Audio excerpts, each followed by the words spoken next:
It's November 1970 in Port Everglades, Florida, aboard the ocean liner formerly known as the RMS Queen Elizabeth. 64-year-old retired Commodore Jeffrey Marr clicks on his flashlight and sweeps his beam down the hallway. Jeffrey was the Queen Elizabeth's last captain when she was with Cunard. Now he's returned to his old ship to give advice to the Queen Elizabeth's new owner, but the ship looks nothing like Jeffrey remembers it. The once sparkling interiors are dark and dingy. There's an emergency generator on board providing power, but there's not enough for the lights. So with only his flashlight to guide him, Jeffrey makes his way down the hall and up a flight of stairs to the ship's writing room. Waiting for Jeffrey there is the ship's new owner, Chinese shipping magnate C.Y. Tung. "Commodore, wonderful to see you again." "A pleasure, Mr. Tung. Have a seat. Would you like some tea?" "Please." Jeffrey takes a seat and looks around. Here, at least, he's pleased to see the leather-lined seats in the alcoves remain just as they were during the ship's glory days. The ship has changed hands a few times since she left Cunard's service 2 years ago. Now CY is planning to convert the ship into a floating college called CY's University, a play on words with his own name. But CY needs to get the aging ship to Hong Kong for a full refurbishment, and he's hired Jeffrey to advise on the journey. "Does it feel strange to be back, Commodore?" "A little bit, I must say. I have a lot of memories of this ship." "Oh, don't worry, though. We'll take good care of her." "I'm glad to hear it. She's in a rather sorry state, though, isn't she?" "Yes, the Americans have not looked after her properly, but once we get her to Hong Kong, she will be reborn." "Well, I wanted to talk about it, actually. Not your plans, which, as I've said before, are most exciting, but it's the trip to Hong Kong. You're going to have to tow her, I'm afraid." "Tow her? Why?" "Well, she's more than 30 years old, for one thing. But I've been over the ship with the chief engineer, and she's just been sitting in these warm Florida waters for too long. There's rust creeping up her sides, her oil tanks have flooded, her boilers and engines are in no shape to take her out of the harbor, let alone make it all the way to Hong Kong. But you yourself called her the finest liner ever to cross the Atlantic. She can't make one more journey?" "Well, she was the finest ship in history, but now I'm sad to say she's little more than a rusting hulk." "Oh, don't be so negative, Commodore." "I'm trying to be realistic, Mr. Tung." "Well, it seems I have more faith in your old ship than you do. I'd like her to travel under her own power, Commodore. Just tell me what needs to be done. Money is no object." Jeffrey seems torn, so CY pushes on. "You see, nobody wants to see this great ship towed away like an old lady being guided across the street. Imagine the spectacle, the Queen Elizabeth gliding into Hong Kong, smoke rising above her funnels. Wouldn't you like to see that just one more time?" "Yes, I would." "So tell me what we need to do. You will see, Commodore, that this will be the finale she always deserved." C.Y. Tung spent almost $1 million making repairs to the Queen Elizabeth for her voyage east. But it wasn't enough. The journey was meant to take a few weeks, but instead, the disastrous voyage took 5 months. The Queen Elizabeth finally limped into Hong Kong harbor in July 1971. There, a huge program of renovations began. But just when the ship was nearing completion, tragedy struck. A mysterious arson attack destroyed the great liner. The Queen Elizabeth had once been the largest passenger ship ever built. Now, however, her fate was the same as the entire transatlantic shipping industry. Despite all the efforts to help her survive, she was doomed to become a relic of the past.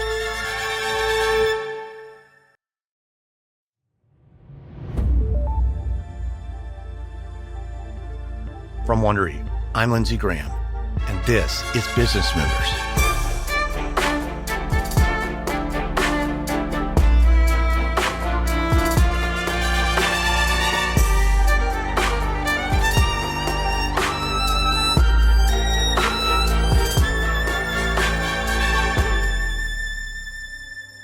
When Samuel Cunard founded his transatlantic mail service in 1840, he built it on world-changing technology, the steam engine. But when jet airliners upended the passenger steamship business in the late 1950s, it seemed that the venerable Cunard Line would surely go under. Cunard was rescued, though, by Basil Smallpeice, a British accountant and former airline executive. In his early years at the shipping company, Basil compared Cunard to a living organism bound by Darwinian principles of evolution. It could adapt or it could die. In Cunard's case, that meant remaking the 100-year-old company for a world where the foundation of its business model had evaporated. The shipping business would never be the same again, and that meant Cunard could never be the same again. Basil modernized Cunard's cargo operations. He scaled back its passenger business and put a greater focus on the emerging market of cruises and leisure travel. Basil successfully saved the company from collapse, but he was forced to leave Cunard before the fruits of his labor had fully ripened. By 1978, though, the new ship QE2 was bringing an annual revenue of £30 million, around $277 million today. Much of that came from the winter months, when the QE2 would leave the chilly North Atlantic and become a sun-chasing cruise ship. In the decades since, the cruise industry has only become more important to passenger shipping companies like the Cunard Line.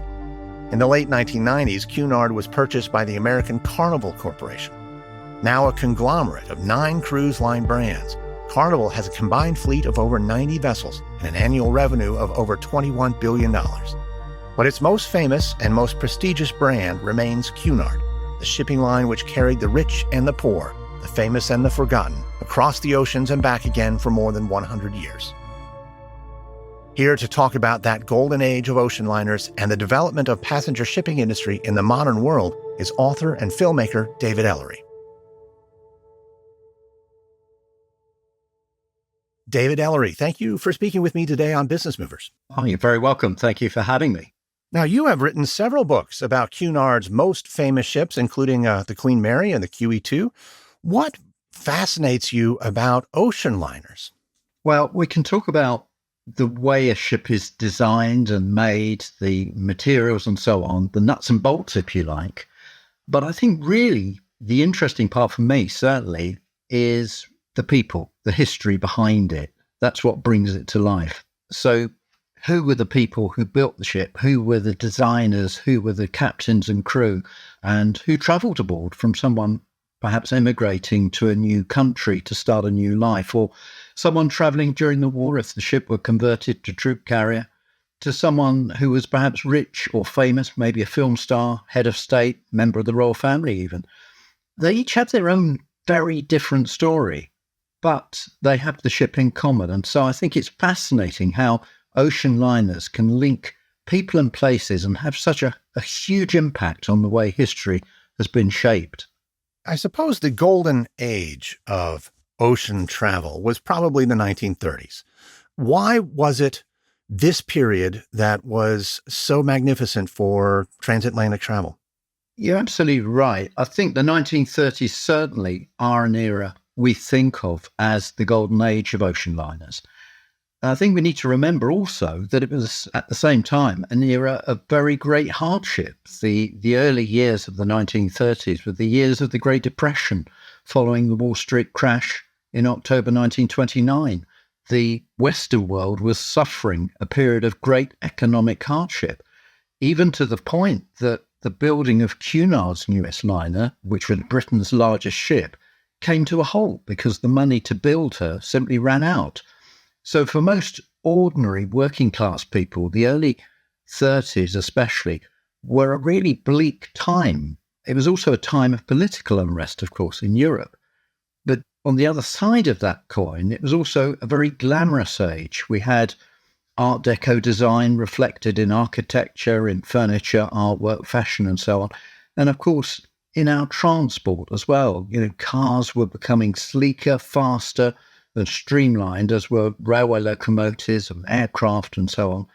And I think in a really tangible way, the newer ocean liners encapsulated grandeur, elegance, speed, everything that was the spirit of the age, really. One of the interesting things about the shipping industry during this period is that it wasn't just a competition between different corporations, different lines, but also a competition between different countries. How is that so? Yeah, if we look back to the decades before the 1930s, we see a pattern of nations vying for supremacy on the North Atlantic. There was great rivalry between countries like Germany, France, and Britain to have the largest and the fastest liners. And we see from around the turn of last century, those countries really striving to outdo one another. And so ships progressively grew larger, technically more advanced, and they effectively became really a showcase for a nation's ability, for their technical abilities, their design, style, and artistry, and so on.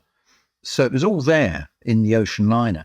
And at that time, Britain, for example, was the dominant nation on the North Atlantic with Cunard ships, the Campania and the Sarnia. White Star had their ship, the Teutonic.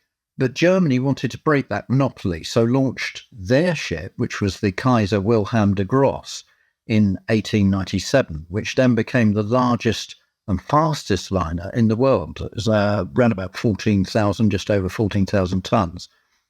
The Hamburg America line in Germany also responded with a slightly larger ship in 1900, the Deutschland. And then in turn, Britain responded with two new ships, the Lusitania and the Mauretania, which reached around about 32,000 tons. So again, up again in size. That was in 1907. Then a few years later on came White Star's Olympic, Titanic and Britannic, which most people probably would have heard of, particularly Titanic, which were more than 45,000 tons. So there were various other ships in the mix as well, of course, along the way. But eventually we get to the 1930s and the world's three superliners, the largest ever built at that point, Normandy of France and Britain's Queen Mary and Queen Elizabeth.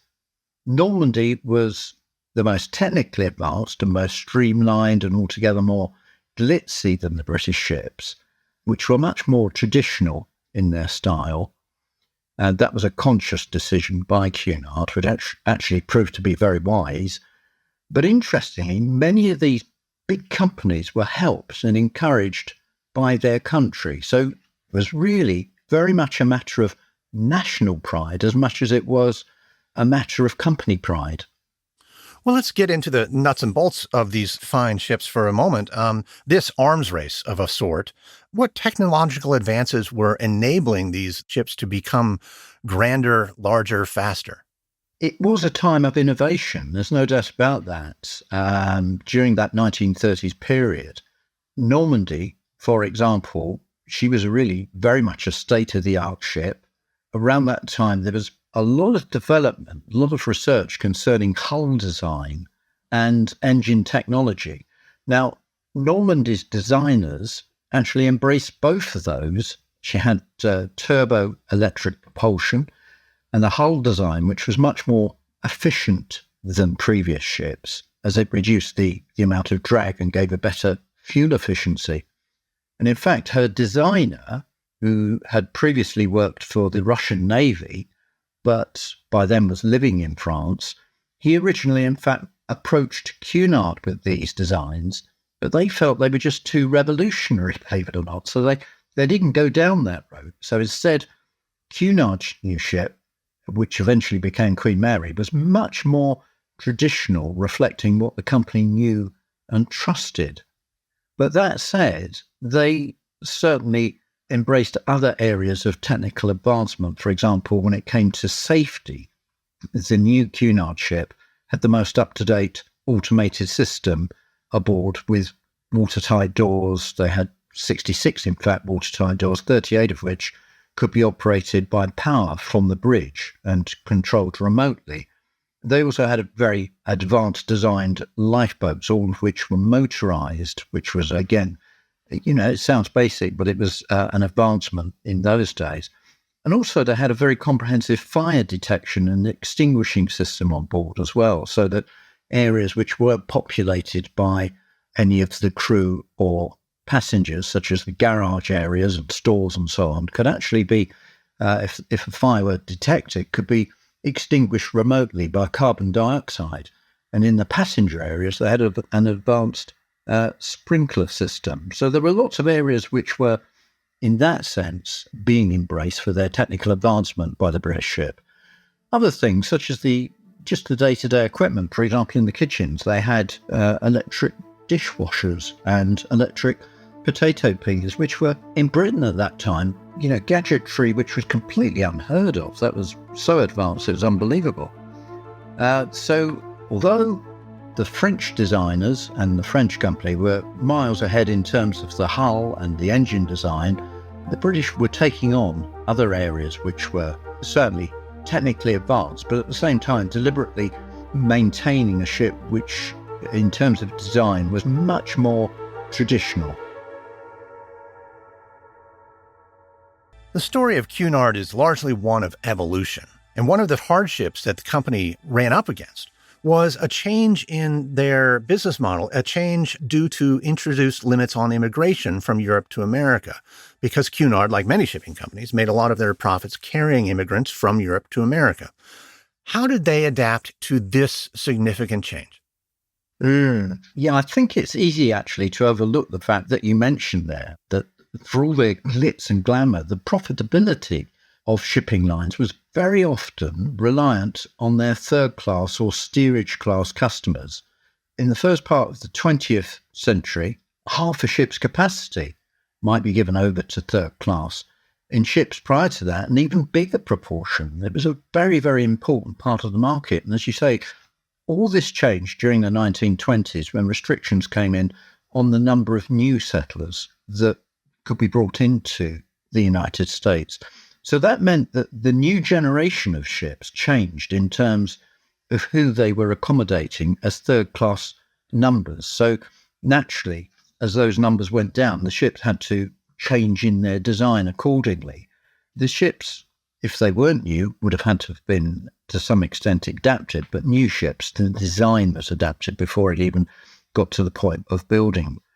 But then in the case of Cunard, the company actually went a bit further as well. Queen Mary was a three-class ship, like most liners, but in the 1930s, Cunard chose to call their classes cabin, tourist and third, rather than first, second and third.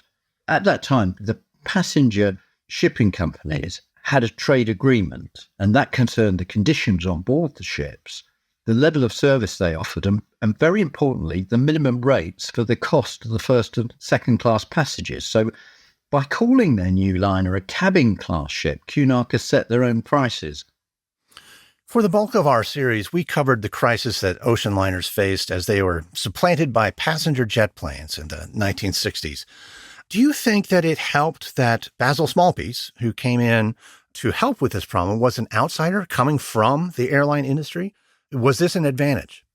I think it's probably helpful in general, in some ways, for a new broom, so as to speak, to come in from a different industry, in the sense that they're able to offer a fresh perspective and are more likely to embrace change, perhaps, rather than delay change and hold on to old traditions and old values. I think that the very fact that Sir Basil came from the airline industry was possibly an even bigger advantage. He was probably better placed to not only foresee the significance of the challenges of the jet age, but also the need for Cunard to react as quickly as possible if they were to survive. But I think it was actually that speed of the decision to sell the Queen liners that surprised a lot of people. I've spoken with a number of former officers and crew over the years, and it's very clear to them that they couldn't carry on as things were. Passenger numbers were dwindling during winter months especially. Queen Mary had a crew of around 1,100 people or so, and sometimes that outnumbered the passengers 2 to 1. Sometimes it was even worse than that. So it was clear to the crew that things couldn't carry on the way they were. However, I think most crew thought that they would probably have another 5 years or so before anything was drastically done. And that, in part, was because Queen Mary received a refit costing more than £1 million just shortly before the announcement that she was going to be taken out of service. So I think crew felt at that point their immediate future and the future of the ship was fairly safe. But then it was announced that both Queen Mary and Queen Elizabeth were to be taken out of service within just a matter of months rather than years.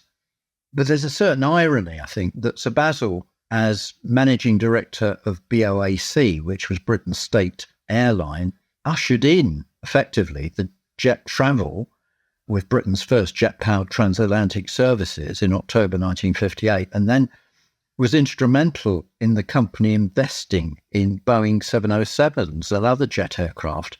And there he was, a few years later, in charge of rescuing Cunard, effectively. Now, of course, in this period, Cunard was not alone. How did other companies, the French line, the United States lines, how did they cope with this new world of jet travel? Well, you mentioned the United States line there. In 1952, the SS United States of United States Line entered service. She was a ship of around 53,000 tons.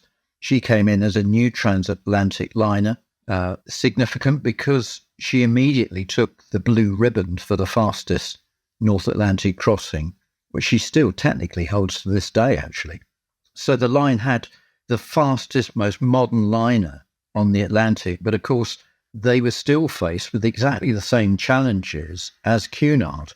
In 1964, they sold their other liner, the smaller SS America, and by 1969, SS United States, the newer ship, was actually taken out of service and laid up. Now, in the case of the United States line, they also had a fleet of cargo ships, and so effectively they then concentrated on that side of their business rather than diversifying the passenger side of the business. One of Basil Smallpeice's critical changes was the pivot towards cruise and away from year-round transatlantic travel. Can you clarify some of the key differences between ocean liners and cruise ships, both in terms of design and purpose, and what this switch might have entailed?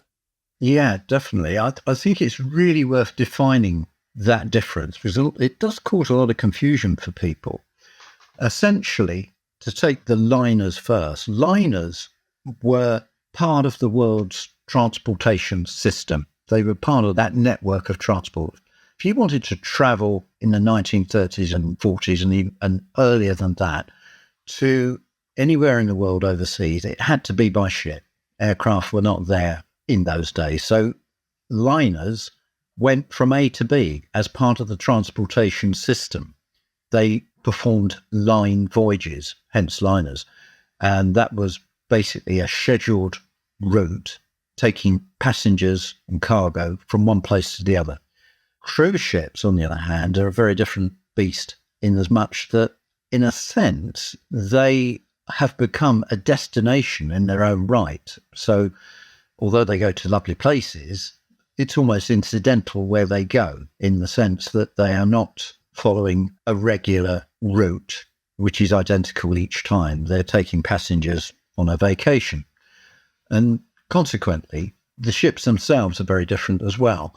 The old liners used to be a 3-class ship, so there were different levels of opulence and different levels of accommodation according to the fares that they charged. In general, cruise ships tend not to be that way. They tend to be a single class throughout the ship.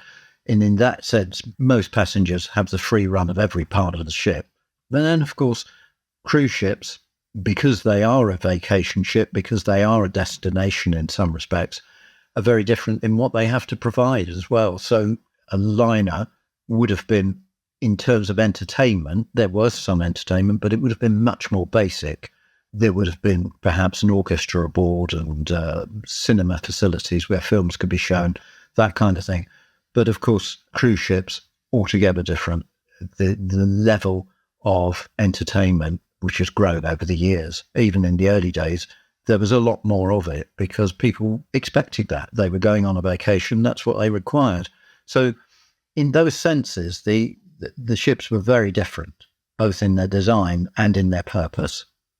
Now, we ended our story pretty much at the departure of Basil Smallpeice from Cunard just as the company was acquired by Trafalgar House Investments. What happened after Sir Basil left?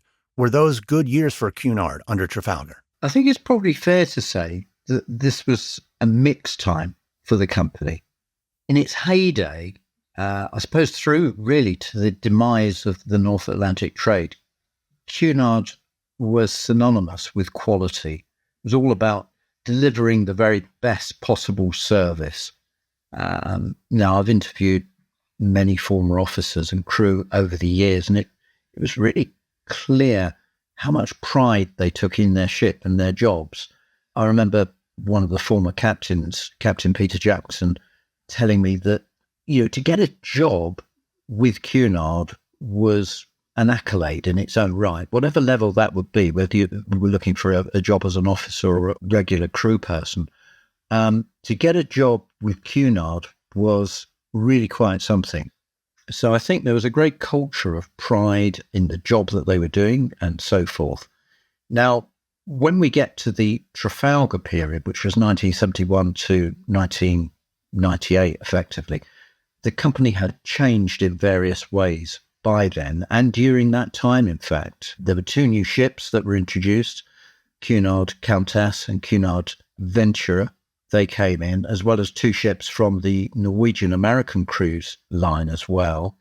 And there was a huge amount of money also invested in upgrading QE2. But by the mid-90s, QE2 was making headlines for the wrong reasons. She had a dreadful start to her 1994 season when renovation wasn't completed on time and she sailed from the dry dock early. There were lots of complaints as a result of that when things went wrong.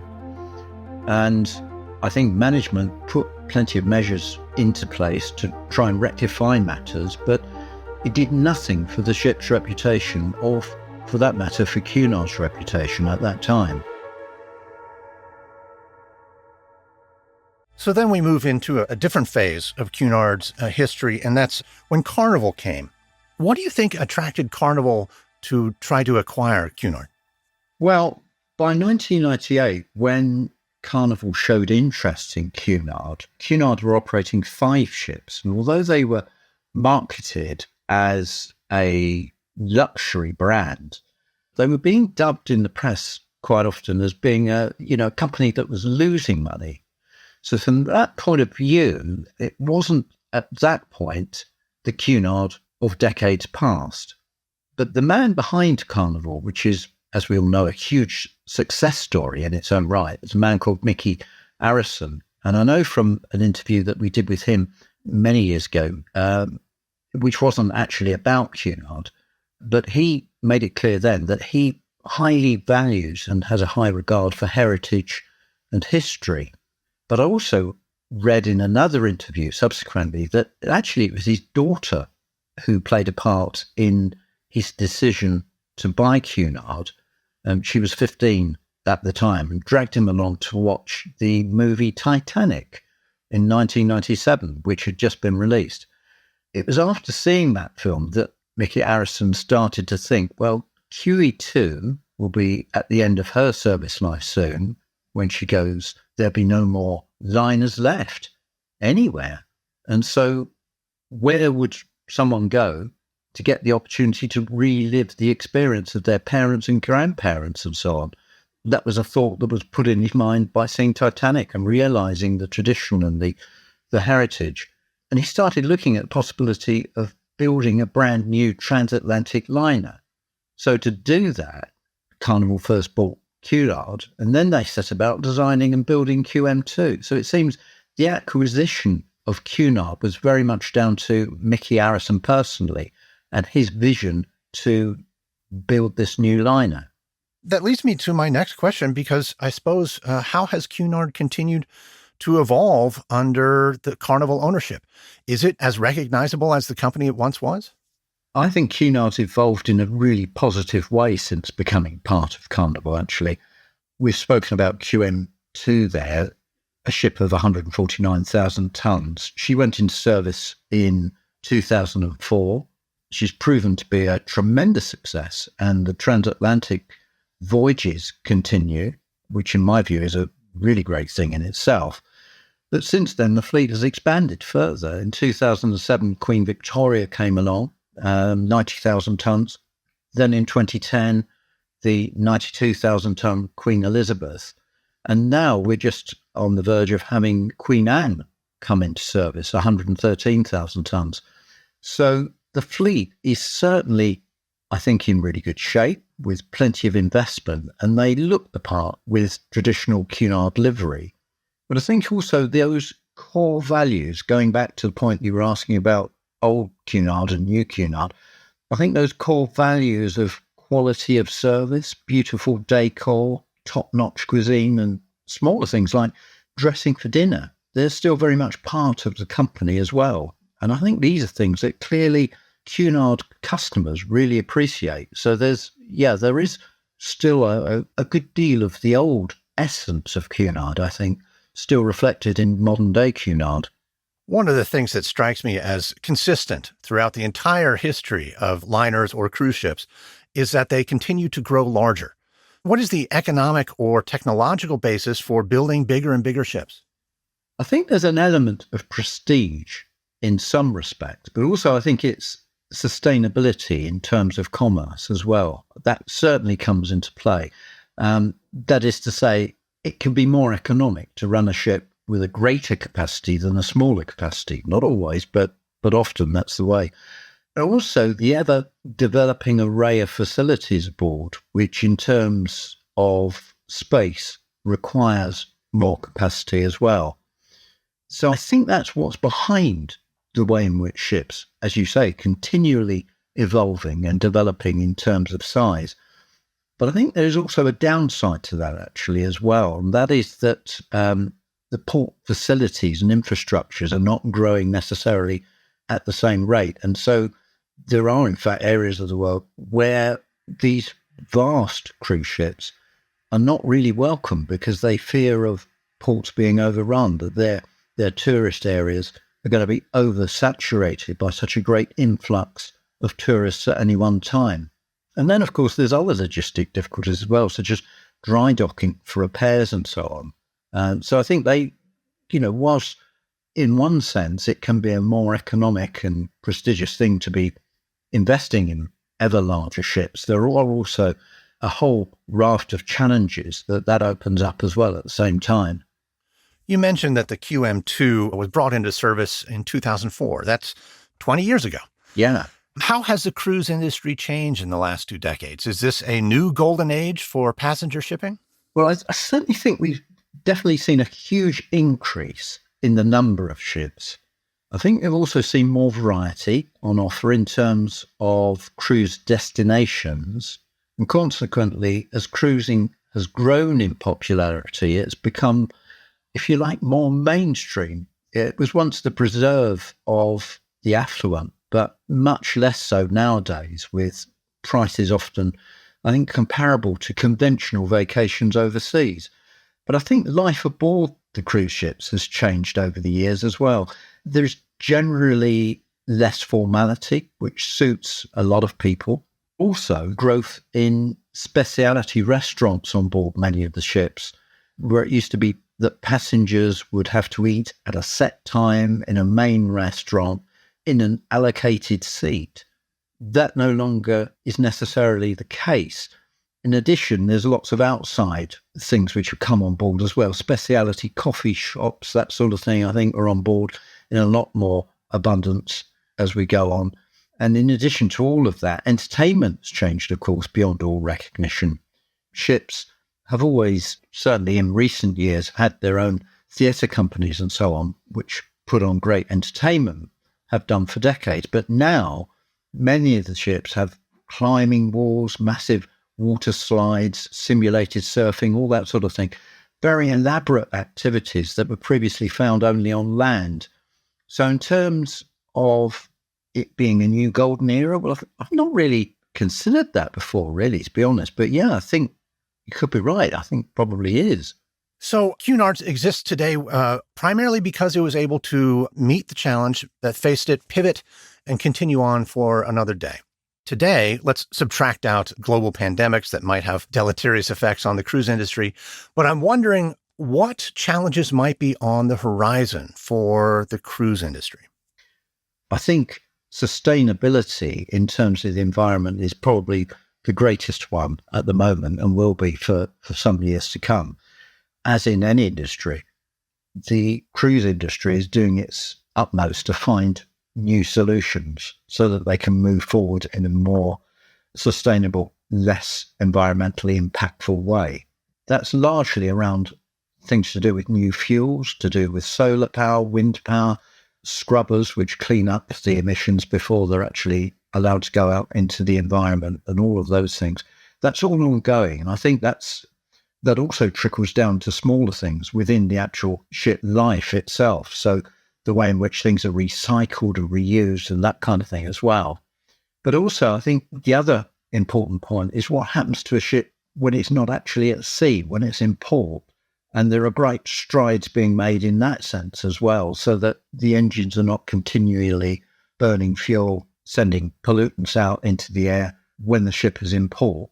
But of course, that means that some of the ports as well also need to make adjustments so that they've got facilities so that they can actually provide what is needed for the ship to remain functional without needing to actually run its engines to be doing so. So I think there are lots of things which are on the way. It's quite an exciting time in some respects. And I think great strides are being made. But certainly there are other areas which are going to present challenges as well. But certainly that's the main thing I would say at the moment. Finally, this is a business show. So I'd like to ask, what lessons do you think be learned by the average business person from Basil Smallpeice's time at Cunard? I think it's quite clear that Sir Basil Smallpeice needed to make changes. And I think that's an important lesson in its own right. It's identifying where things need to be changed, where there needs to be greater flexibility. But at the same time, I think also what there doesn't need to be is a drastic out with the old, in with the new approach. I think more companies over the years, more recently, have renewed their appreciation, if you like, and their value of their heritage and their past, Cunard actually being one of them. I think as a company, they were less aware of that during the 1960s, 70s and 80s, but in more recent times have placed renewed value on their heritage. So I would say perhaps a slightly more tempered approach to change can sometimes be helpful. It's not always helpful to make such a drastic change that we dismiss what we've achieved in the past. David Ellery, thank you so much for speaking with me today on Business Movers. My pleasure. That was my conversation with David Ellery. His books include RMS Queen Mary, the world's favorite liner, and QE2, the last great liner. From Wondery, this is the final episode of our series on Cunard and Basil Smallpeice. In the next season of Business Movers, it's almost game over for Nintendo of America, until the company's president delivers a new game that saves Nintendo and gives birth to an icon, a little Italian plumber known as Mario.